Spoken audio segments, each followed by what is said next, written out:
Karena Yesus sendiri dalam firman-Nya mengoreksi kekurangan kita.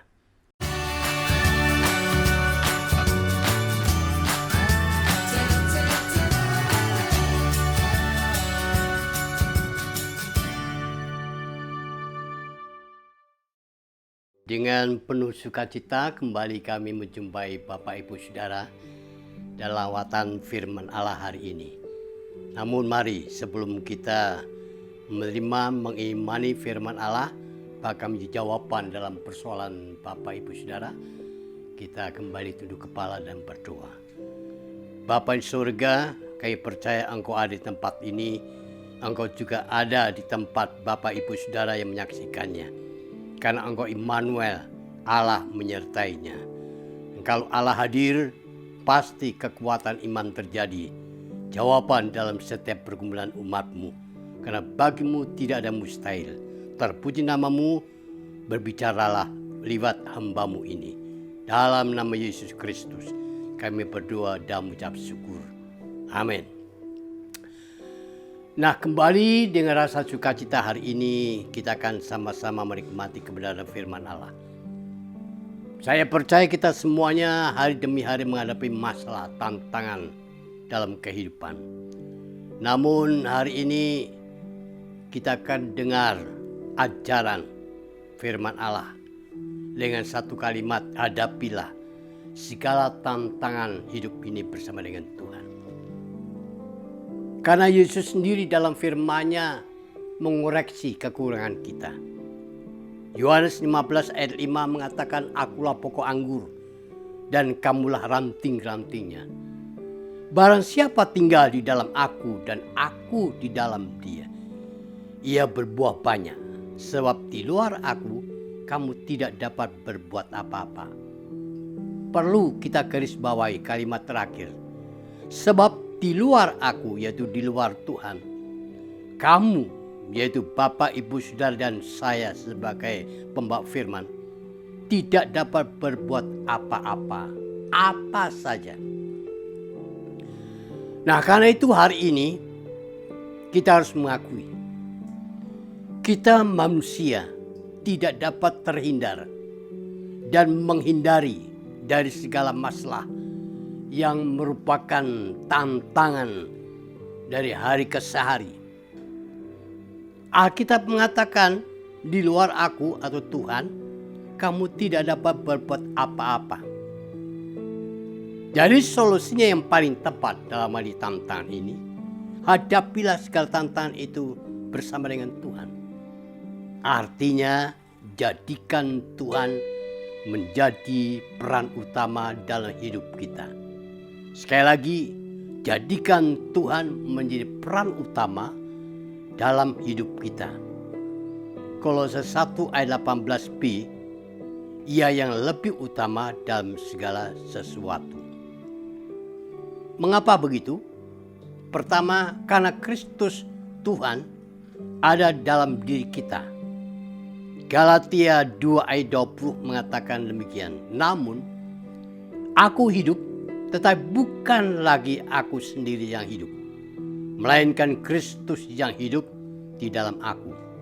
Dan jikalau yang kuhidupi sekarang ini dalam daging adalah hidup oleh iman dalam Anak Allah yang telah mengasihi aku dan menyerahkan dirinya untuk aku. Jadi tiap-tiap orang Kristen itu atau orang percaya atau orang beriman pasti punya pengalaman yang berbeda-beda latar belakang sebelum menjadi orang Kristen dengan sesudah menjadi orang Kristen. Ada kalanya mereka terpanggil karena menerima mujizat, kesembuhan, atau mungkin kelahiran anak dari kemandulan. Ada juga mereka terpanggil karena mimpi didatangi oleh seseorang yang berjubah putih atau Yesus. Bahkan juga terpanggil karena Injil dalam ibadah besar atau KKR. Terpanggil selamat dari kecelakaan pesawat. Dan tentu masih banyak peristiwa lain membuat kita jadi pengikut Kristus. Kedua, menghadapi segala tantangan bersama dengan Tuhan karena keterbatasan kita. Keterbatasan saudara, Bapak, Ibu, keterbatasan saya, pengkhotbah ini. Seperti yang Yohanes tadi pasal 15 ayat 5, di luar aku, kamu tidak dapat berbuat apa-apa. Nah, keterbatasan ini harus kita akui. Petrus sendiri seorang hamba Tuhan, seorang nelayan yang punya pengalaman, boleh katakan profesional karena bidangnya. Tapi ternyata dia gagal semalam suntuk, tidak satu ekor pun didapatkan. Tapi begitu Yesus menyuruh dia untuk melebarkan atau membuang jala ke sebelah kanan, wah, dahsyat.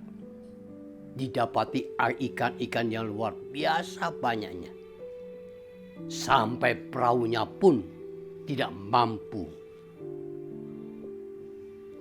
Ketiga, karena Yesus punya kuasa dan otoritas. Matius 28 ayat 18 dia mengatakan, kepadaku telah diberikan segala kuasa di surga dan di bumi.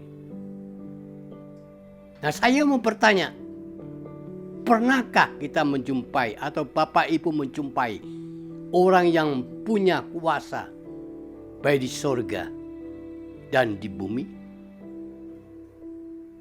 Rasul, nabi, pendetakah atau apa saja panggilannya, tidak ada yang seperti Yesus. Contoh saja kejadian peristiwa dalam perjanjian lama. Bagaimana orang Israel bisa melewati Laut Kolsom yang terbelah menjadi daratan.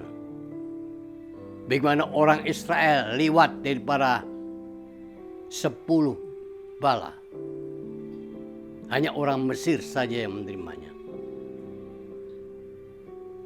Bagaimana air yang asin menjadi air yang dapat diminum.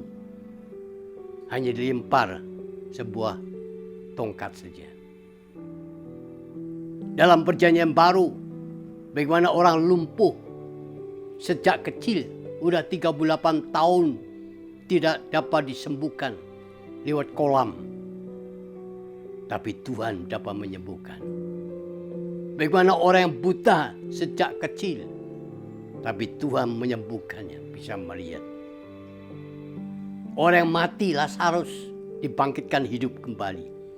Dan masih banyak lagi peristiwa bagaimana Tuhan Yesus menunjukkan kuasanya di bumi maupun di surga. Keempat, karena bersama Dia, yaitu Yesus atau Tuhan, kita dapat melakukan perkara-perkara yang besar. Yohanes 14 ayat 12 mengatakan, aku berkata kepadamu, sesungguhnya barang siapa percaya kepadaku, yaitu kepada Yesus, kepada Tuhan, dia akan melakukan juga pekerjaan-pekerjaan yang aku lakukan. Bahkan pekerjaan-pekerjaan lebih besar daripada itu. Sebab aku pergi kepada Bapa, akan menjadi tempat bagimu. Jadi apa yang dikatakan hal-hal di atas itu membuktikan bahwa tanpa Tuhan menyertai dalam kehidupan dan menghadapi tantangan, kita nggak bisa buat apa-apa. Tapi kalau Tuhan campur tangan dan kita berserah intim dengan Tuhan dan firman-Nya, yang besar menjadi kecil, yang kecil menjadi tidak ada. Karena Tuhan dalam Yesus Kristus adalah Allah yang ajaib, Allah yang perkasa, Allah yang punya kuasa. Oleh sebab itu tidak ada kata untuk kita sombong diri, angkuh, menganggap diri kita mampu lebih daripada Tuhan dalam menghadapi segala tantangan hidup. Dan jangan bimbang, ragu dan kurang percaya bila engkau menghadapi tantangan bersama dengan Tuhan. Karena semua itu di bawah kaki Tuhan. Semua tunduk kepada Dia. Dia bisa mengubahkan sekejap saja. Karena Dia tidak akan mempermalukan umatnya yang setia, umatnya yang percaya, umatnya yang beriman di dalam kehidupannya. Hari ini kami percaya Tuhan hadir di tengah-tengah Anda, di tengah rumah tangga Anda, di tengah-tengah pergumulan, masalah, tantangan. Dan saya percaya jawaban sepenuhnya akan diberikan kepada Anda. Selama hari ini engkau imani, percaya bahwa Tuhan mendampingi dalam segala hal hidup. Amin. Mari kita tunduk kepala. Bapa dalam Yesus Kristus, kami bangga bahagia punya Tuhan dalam Yesus. Karena Engkau Immanuel, Engkau punya kuasa di surga maupun di bumi, maupun dalam masalah kami. Tidak ada sesuatu tersembunyi di hadapan hatimu Tuhan, di hadapan mata Tuhan. Hari ini Engkau melihat pergumulan tiap-tiap pribadi. Tuhan, kami percaya Engkau lawati mereka, lawati hidup mereka, lawati pergumulan mereka, sehingga mereka juga pulang dengan penuh sukacita karena firman Allah. Hamba-Mu berhenti, tapi Roh Kudus akan bekerja terus. Nama-Mu dipermuliakan. Dalam nama Yesus kami berdoa mengucap syukur. Amin.